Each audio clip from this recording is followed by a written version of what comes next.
Wabarakatuh. Selamat pagi sahabat Arus News. Alhamdulillah Alamin, kita di hari Ahad ini, tepatnya 24 Januari 2021. Saat ini kita berada di wilayah Kota Bandung. Tepatnya di wilayah mana? Kita di Sukaluyu.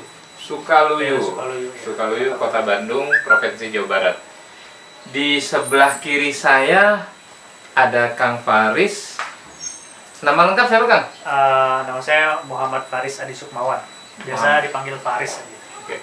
Muhammad Faris Adi Sukmawan. Beliau saat ini diamanahi untuk mengelola rumah karung goni. Iya, betul. Sahabat harusnya belajar dan mengingat kata karung goni, kita teringat sekitar 12-15 tahun ke belakang.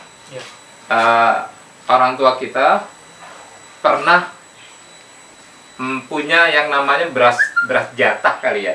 Iya. Beras jatah kalau yang buat PNS, yang TNI Polri. Ini media berasnya dengan menggunakan karung goni. Saat ini digunakan sebagai souvenir. Mas Faris, boleh cerita sedikit gak tentang kapan rumah karung goni ini berdiri dan diinisiasikan seperti apa sih? Kenapa sih menggunakan bahan dasar karung goni? Oke. Rumah karung goni pertama berdiri itu kurang lebih tahun 2015 akhir. 2015 Ya. akhir. Dulu kita pendirinya itu ada bertiga lah ya. Kita zaman kuliah gitu. Kita sebenarnya awalnya nggak sengaja sih dari circle pertemanan gitu. Ada salah satu teman kita yang jualan bahan kain goni. Nah, Kain goni? Iya, jadi berupa Seperti kain. ini? Ya, kain gini aja. Dia kan jual meteran aja, jual bahannya, dan entah untuk buat craft, untuk apa, kita jual bahan aja. Akhirnya kita coba ikut jualan, lama-kelamaan, ternyata pasarnya ada juga nih. Pertama dengar kan pasti karung goni apa sih, paling buat bungkus apa, karung kopi atau beras. Betul. Tapi lama-kelamaan kita inovasi dan ternyata emang customer sendiri yang inspirasi kita gitu. Jadi kan kita pasang di internet tuh. Dulu tuh zaman-zamannya Kaskus. Ya, Kaskus forum jual beli. Nah, customer sendiri yang request, Mas, dibikin ini bisa nggak, dibikin ini bisa nggak.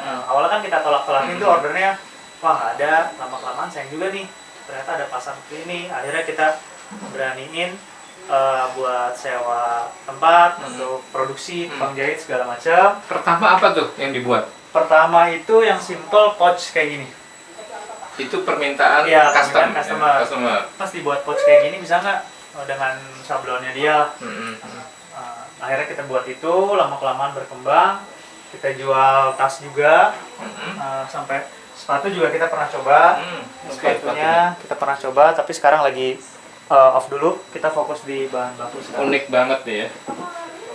Oke, dari 2015. 2015 ke 2021 saat ini. Ya. Optimismenya seperti apa sih, Mas? Karena saya yakin banyak handicraft, souvenir-souvenir yang datangnya impor juga dari luar Indonesia. Betul. Seperti apa sih optimismenya buat menyaingi, bisa menyaingi mereka? Gini, awalnya memang kita ini juga impor, Mas. Kita itu impor juga. Nah, tapi kita coba buat tenun sendiri. Jadi lokal gitu loh. Ibaratnya ada tenaga lokal yang diberdayakan. Nah, itu sih ya intinya. Optimisnya adalah ternyata dengan kita udah riset segala macam produksi, ongkosnya atau biaya HPP-nya itu masih bisa bersaing dengan impor gitu loh. Masih bisa Masih bisa bersaing. bersaing. Nah, optimisnya makanya ya udah kita coba kembangin tim lokal yang ada di sini deh buat produksi bahannya gitu. Oke, sahabat harusnya kemarin kita sempat dapat informasi dan alhamdulillah berhasil menghimpun informasi ini. Rumah karung goni sudah punya pabrik sendiri ya? Ya, sedang merintis. Sedang merintis. Itu mulai kapan? Sekitar 3 bulan lalu. 3 bulan yang lalu. Ya. Artinya HPP-nya sudah bisa ditekan lagi. Bisa. Seperti itu ya? Ya, bisa. Maksudnya nggak terlalu jauh dengan impor langsung sih.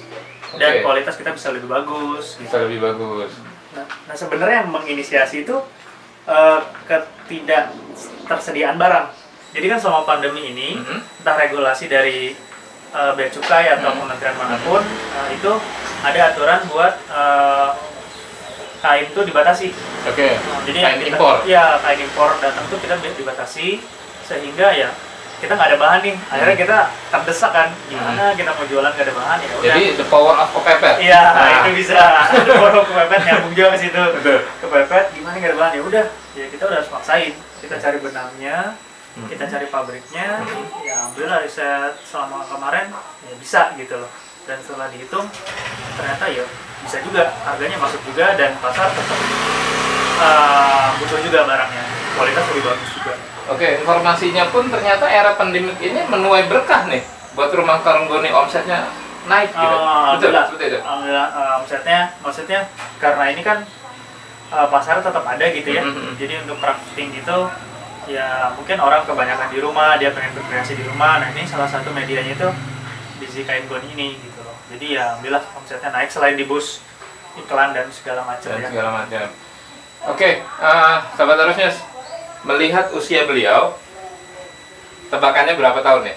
Tadi informasi yang kita dapat, beliau baru usia 28 tahun. Oh, udah tua. Bukan 82 tahun loh sahabat harusnya, 28 tahun. Mas Faris, boleh bagi informasi gak buat para anak-anak muda yang notabene kita bisa dapat informasi data bahwa mereka lebih senang kerja di formal ketimbang menjadi seorang entrepreneur. Oke. Seperti itu. Bisa bagi tip informasinya Oh, buat teman-teman harusnya. teman-teman Arus News untuk yang muda-muda nih yang mau start usaha, ya benar sih mungkin quotes yang berseliaran itu kayak mulai aja dulu, jangan terlalu banyak khawatir gitu tentang di depan, karena sebenarnya kita pun memulai itu nggak tahu ke depannya kita akan kayak gimana gitu. Jadi intinya ya mulai aja dulu gitu loh. Mulai dulu. Karena kita kan dulu awal juga jalan aja dulu cuma jualan ini doang. Betul. Ternyata ada yang butuh ini, ya udah kita hadapin lagi. Jadi masalah yang di depan itu kita bakal hadapin ketika yang awal ini kita udah jalan gitu loh. Oke. Jadi nggak akan tidak akan sekompleks itu kok masalahnya gitu. Selama kita udah start duluan. Oke. Untuk harapan kepada pemerintah pusat, Kementerian UKM dan Badan Ekonomi Nasional Kreatif (Bencraft), pemerintah provinsi dan kota di Bandung ini, apa harapannya Mas? Agar produk-produk anak bangsa dan unik juga tradisional ini bisa bersaing dengan produk impor di luar sana. Oke. Harapannya sudah apa?